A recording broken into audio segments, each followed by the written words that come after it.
Hey, I'm Braden Pack. My paper is over number 56, When Animals Fight, and that's going to be the primary paper I focus on because my other one was talked about in class for an entire presentation yesterday, so I feel like there's not too much of a need to go over that paper and double down and repeat everything that was said yesterday when I could focus on one paper and mainly talk about it. So it might be a little harder to go for 10 minutes. If I can even make it that far. I was talking about both. But When Animals Fight is a paper by Elwood and Arnaud of the University of Belfast. And they teamed with Phil Taylor of Macquarie University in Sydney to work together. There was no clashing scientists' views in this, or at least no back and forth. I mean, they questioned a theory, but those three all worked together in this paper. But When Animals Fight was a question of what drives the animal to fight. Obviously, we've all seen videos on the National Geographic of, here's two deer butting antlers. Here's two lions fighting over territories. But what causes them to decide to fight? Because there are cases where animals go and back away from a fight. They back down. But what's causing them to be like, oh, I'm going to fight this fight, but I'm not going to fight this one. So the original kind of thinking started with humans and how humans can judge one another. And within about, I think it's less than 3 seconds, a human can look at another human and judge off voice or size and tell if that's someone they would mess with. So like the average person is not going to mess with Mike Tyson. They're going to look at that. They're going to look at him and be like, well, he's much bigger than me. He's a lot stronger than me.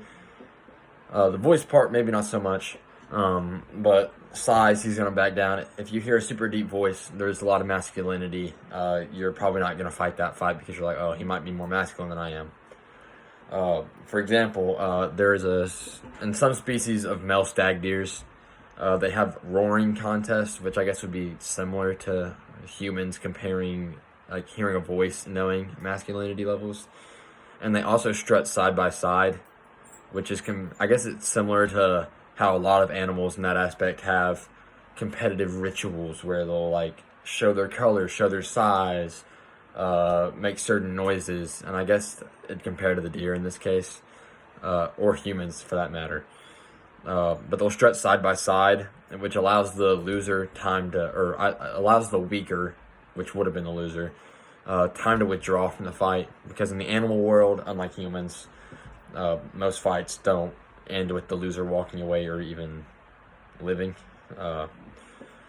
But these ideas originally all led to the game theory, which is a mathematical model based off rational decision makers, which was theorized or made by John von Neumann, I believe. And this kind of led to the idea of mutual assessment, which is that opponents can judge each other like humans do. I can judge you, you can judge me, and we can both judge ourselves. And the correlation between this and the fight was that the bigger the gap between opponent sizes, the shorter the fight's going to last. So the closer they are, the longer it's going to last. But if, you have a giant on one side and a midget on the other, the midgets can't hold up for long. It's just going to be a quick display.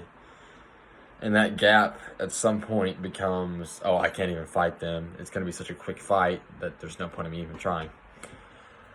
But further looking into it led to other ideas of assessment based on cognitive reasons, because they thought that possibly not all animals are capable of judging another organism. And that ended up showing to more than likely be true, according to their study.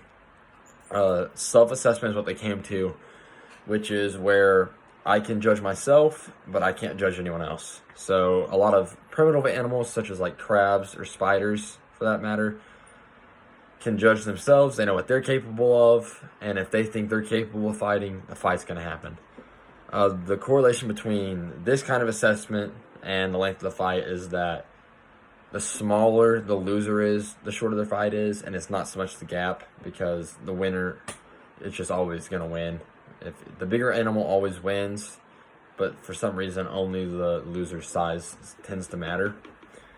The next kind of assessment that was mentioned as a possibility due to attack patterns is that cumulative assessment can be a thing, and that is similar to self in the aspect that you can only guide yourself, but it's they can judge throughout the fight, the cost versus reward. And I guess this would compare to being like a boxer in the aspect of at some point, like, continuing to try to win the fight is not worth breaking another rib or like getting hit in that one spot again. And this is shown through like some species of hermit crabs. When they attack harder, they attack like really fierce, really efficient, and they're willing to lose a heck of a lot more to get that nice shell from another crab that another crab's holding.